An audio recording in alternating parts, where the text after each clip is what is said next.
Press the bell icon and hit the subscribe button for more Filme Shilmy updates.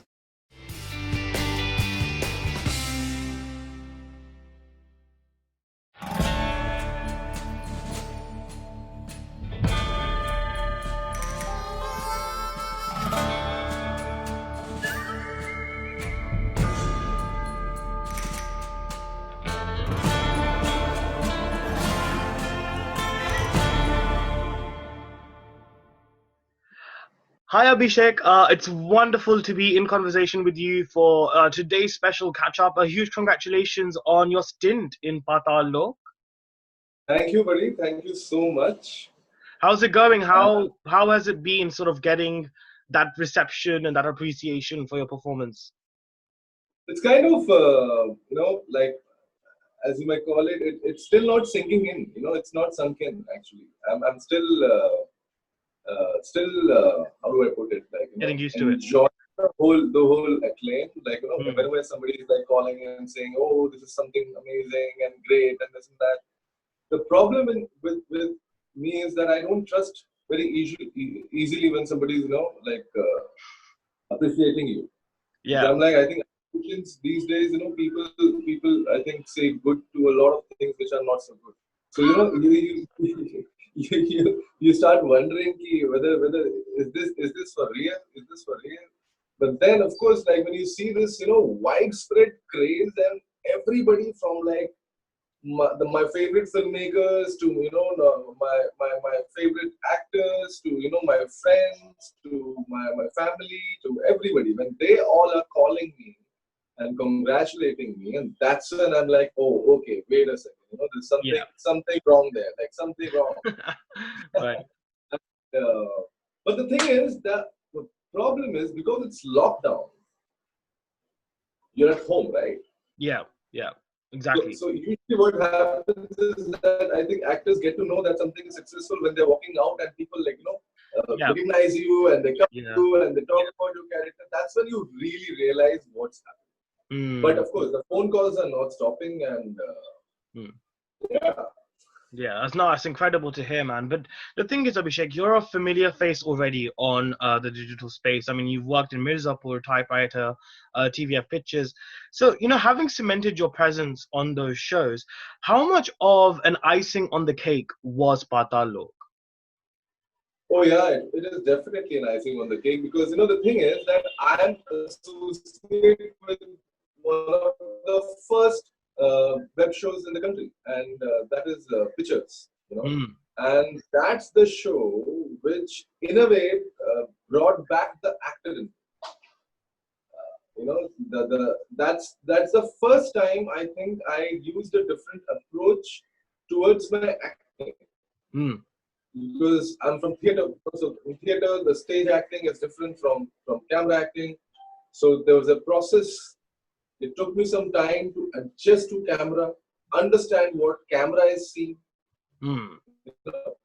So all of that was the first attempt. And I remember when people started talking about that one scene, the dialogue to hear, I was sure that this is something which I should do and I should continue to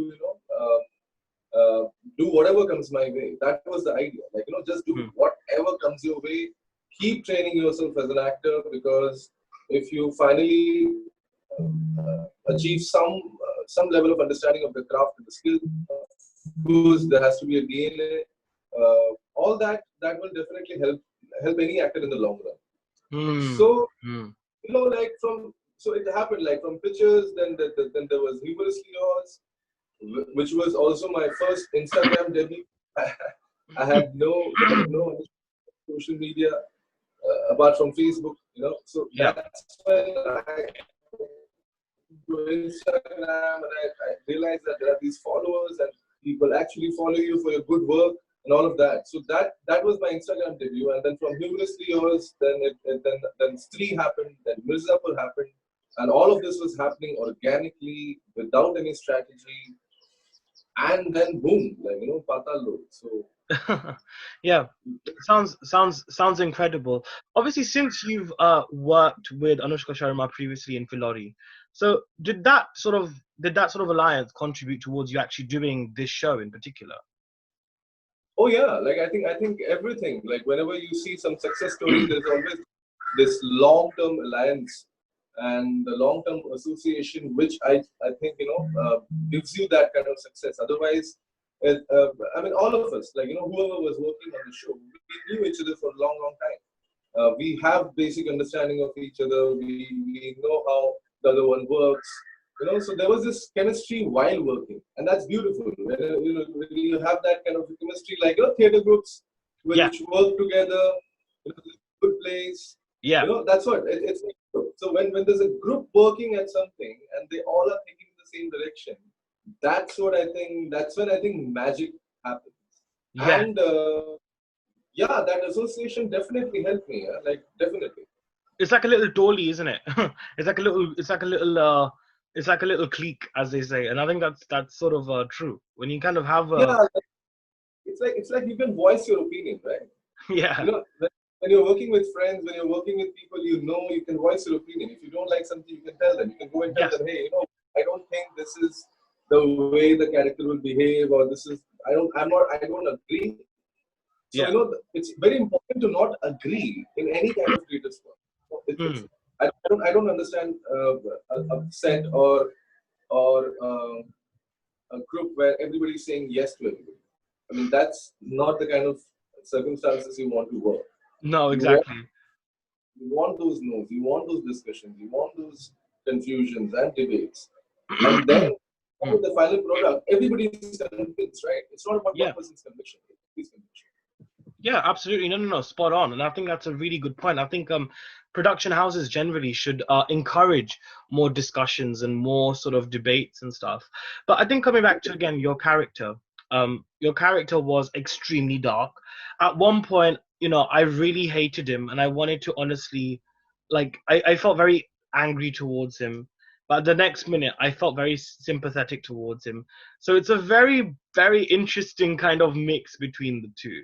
Now, obviously, the fact that the character is as layered as that, um, an actor needs to sort of tap into a certain darkness to sort of exhibit such a character. So, what did you sort of reflect on to essay Hathora Tyagi? See, for me, it was very simple.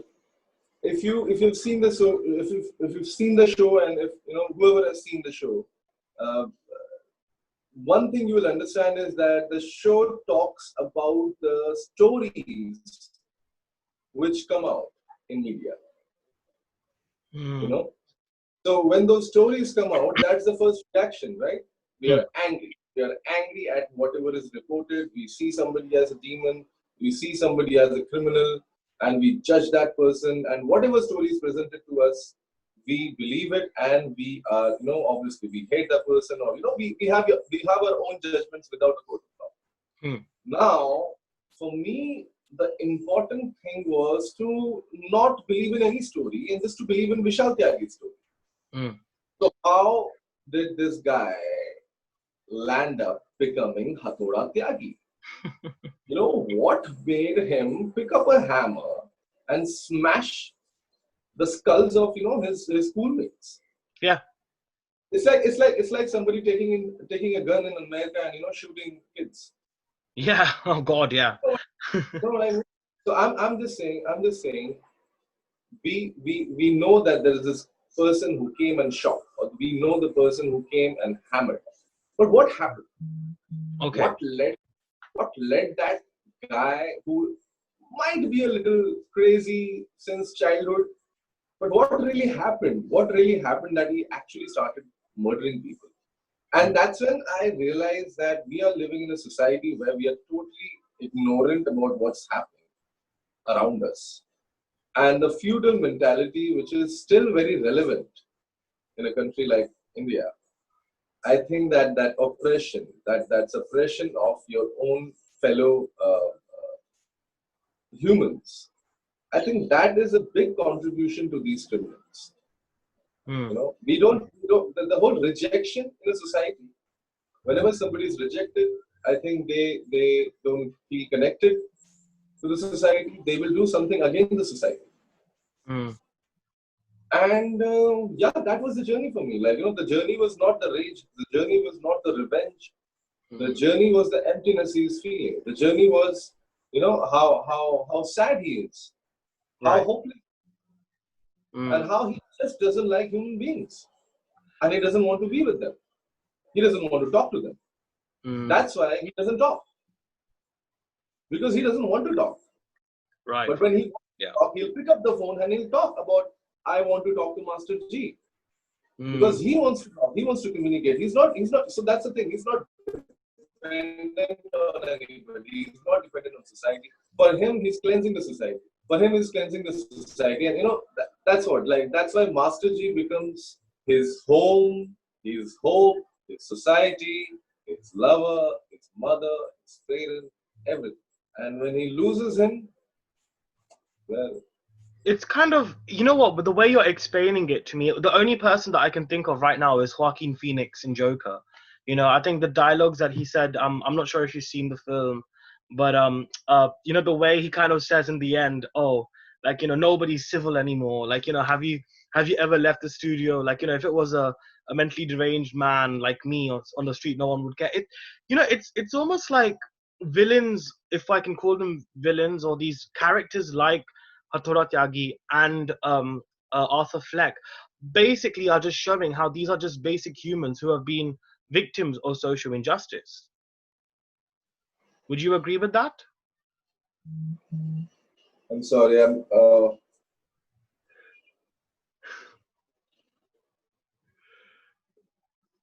Okay.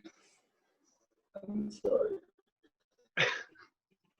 So, I'll tell you. So, I'll just carry on with this because I actually choked a little because I got a little emotional about that reference from Joaquin Phoenix Joker. So I was watching the film with my wife, and I remember this. I had already performed Tyagi. The shooting was all done, and I was sitting with her and watching the film in the hall. And when it ended, when it ended, Hmm. I told her that, you know what? I just know this guy.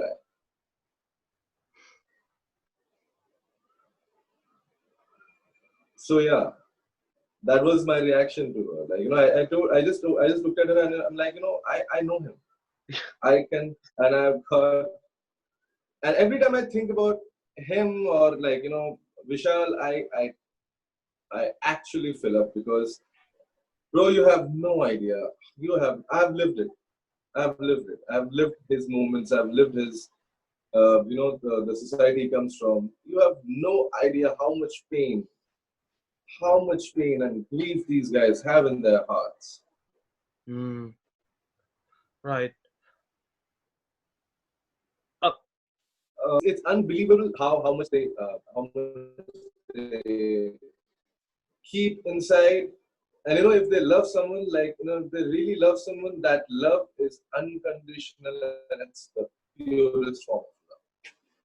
yeah. And yeah, I totally I can understand. Of course, it's also important to acknowledge that whilst of course they've gone through a very tragic life, their actions of course are very deplorable. Okay, and what they do is of course unethical. It's immoral. Obviously, in their eyes it's not, but I yeah. think generally, from in a life sort of things, it's also important to acknowledge that. But you mentioned that you've lived that life. So how much of that actually impacted your Of mental course. health as well? Like, how much did that sort of, affect you? Did you go through a dark phase as well mentally? No, man, because see, I don't judge my characters. So for me, it was not what he does. Like the so always for me the violence part, that's Hmm. all technique. That's all my craft. I channel that rage through something else, and I don't really believe it. You know, and because I don't believe it, maybe I'm able to do it so comfortably. Mm, I get the point. Because I don't believe that I'm killing someone actually, and I've told this before also that for me that is not someone's head. For me, it's just like a prop. I know it's all. So for me, it's actually in my head. It's the Radia. You know, yeah. Did you get scared? Did you get scared? That's the thing. That's the, that's the thing I did with my. I remember in the crew. Yeah. when I was doing, they were, you get scared. Right. And that's what I want to do. That's it. So as in your face as possible. So people don't make heroes out of that. It's not about swag. It's desi. It's no, I just think it's a good thing because it's not glorified. I think the problem Yeah, is that a lot of negative characters in Indian entertainment are often glorified to an extent where it's presented to be very stylish. There's a lot of swag, and I think that's something that we kind of get wrong sometimes. And I'm glad that at least yeah, yeah. There's Pat- no swag in killing. I don't think I think it's swag in killing. You can't kill somebody with style. It's going no, to look messy. It's going to be it's going to be chaotic. And that's what the reality is, no matter how much we glorify it in our cinema. And I think we should stop glorifying that. We should show the real thing. mm, mm. But I guess even for you, as an actor, though, for you to have that awareness of not to get too engulfed within the character, what sort of gives you that awareness? How does one become aware of not taking it on board on them? I feel it's because I'm Abhishek Banerjee first, and like I like to travel, I like to eat, and I'm just telling you, like that's me. Whatever I have realized about me is that there are things which I keep questioning all the time. My basic civil life, that's all. Like I'm just an aware human being, and I like to keep making myself more and more aware about whatever is happening around. Hmm. Right. So obviously, you've been working in the industry for over a decade now, and it's only recently where you've kind of received prominent and noted roles like, of course, Hatora Tyagi. So why do you think it's taken this long for kind of this icebreaker to happen, and that too so suddenly? Uh, uh, it's taken me long because maybe I didn't know anybody in the industry. I don't have I didn't have any right contact, so I had to make my own journey, and I had to make my own way. I had to find my own path. So for that, I had to just how do I put it? It was always a hustle in the industry, but also I kept working in the industry so that I could evolve myself and I could explore myself more and understand the whole setup. Mm. I kept working in the industry as a casting director, and I kept understanding actors in the audition room, giving them cues, acting with them. So all of that, made me. I feel how do I put it? It made me understand the nuances of film acting. Right. Because Mm. so I think it was also important. Those many years they were important maybe for a raw actor to mature as a evolved actor in these many years, and you need that much time. Mm. I mean, unfortunately, theater or anything like that doesn't pay. Otherwise, I feel that actors should be doing those many years of you know Yeah. actual theater and then joining films. That So, will really evolve you as an actor. hmm. So obviously, the fact that you are a casting director, how does your experiences that help you with actually acting in front of the camera? So because I've interacted a lot with directors, maybe I have the understanding of what they want immediately. Hmm. Right. For me, it's quicker. It's easier to understand what they want, Hmm. and I know exactly after reading a script what that character is doing, how important is he to the plot, and whether I can do something interesting with it or not. Hmm. So I have a clear judgment of characters. That's And obviously, so when you look in a talent, what is there something that you specifically look out for when you observe someone who comes to audition or comes for a certain casting? What do you look out for? I actually look out for the surprise element. That's what is most important for me. Okay. Like I know everybody can read up some lines and deliver their monologues. But how do you surprise me? How do you make me believe that you are special? Because there are many others who are actors. But how are you a special actor? What do you bring to the table? And that completely depends on your thought process. So it's actually the thought process which wins. How you are approaching a scene, that is the main, uh, winner. The approach has to be different. Right. And plus, I think it's also interesting because it's very few artists who sort of manage life behind the scenes as well as in front, you know. So how do you kind of juggle both aspects of it? Because obviously, you're a casting director, you're a star maker as well as star. Okay, I shouldn't say star, but you get what I mean, right? So how do you kind of juggle between both of those roles? No, yeah, I think what's happened is that because I've worked as a casting director for like what 10, 11 years now, it's also like an auto mode. And Right. what is the actual job of a casting director? The actual job of a casting director is to see the audition and understand that this is it. You got your character. Right. Or to maybe remember faces, or to maybe it's all in the mind, right? More than footwork, it's all about this. So I think I actually compartmentalize my brain into a casting director and an actor. And when there is an action and cut, there's complete switch off from the world. So you can easily say that I like to get teleported to the different world. Yeah. So that time I'm anyway not bothered about anything. It's like a straight focus into the scene. Right. So you're almost like who was it, the one that had the eye on the fish? Was it Arjun who had the eye on his fish? Yes, Arjun. Yes, that's a Yeah. good reference. Yeah, it's always the fish. It's always the fish. Love it. And of course nowadays there has been an increase in fresh talents sort of breaking through, and talents who I would say were perhaps dejected by cinema sort of gaining more prominence and more love and attention on the OTT platform. So I mean, how do you think that plays a huge role in sort of giving opportunities to new talents? What is the role of digital media right now, do you think, to new actors? The role of the digital media is to basically give us content which is different, which people are expecting also, and give opportunity to actors. I think that's what is most important. Like we have so many good actors in the country, and we make things with them. Of course, there's going to be a mix and match of everything, but the whole idea is to just create this freshness, the refreshing content, because the problem with OTT is that they're directly competing with the West.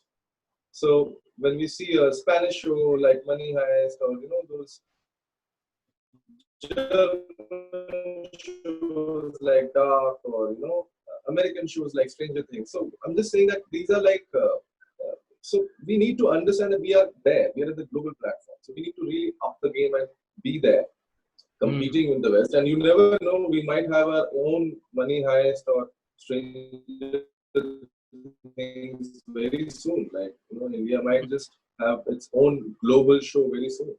I mean, it's happening already, to be honest, with the whole prominence of the digital revolution in India. We've had some fantastic content. Like, I've been binge watching a lot of Amazon shows, and I must say I'm very impressed with the sort of content that's being produced. Fab. Okay, so final question before I let you go, Abhishek. You seem to have multiple projects coming up, which are mostly in the comedy genre. I mean, even though you've kind of explored this style before, how different will it kind of be to what we've seen from you before? Basically, Helmet and Akhmicholi, both are comedy films, that both are different. Like, you won't see the same Abhishek in Helmet and same Abhishek in Akhmicholi. It's going to be surprising, very surprising. Lovely. I promise that. That's wonderful. But Abhishek, thank you so much for joining me in today's conversation. I know the network was obviously not on our side today, but thank you so much. And I think hopefully we'll get more characters which will love you, like the one in Stree, as well as ones that will hate you, like in Paatal Lok. So can't wait to see more from you. And thank you and congratulations once again. Thank you so much. Thank you so much. Thank you so much. Take care. Thanks, Abhishek. Bye. Bye. Enjoy. Thank you.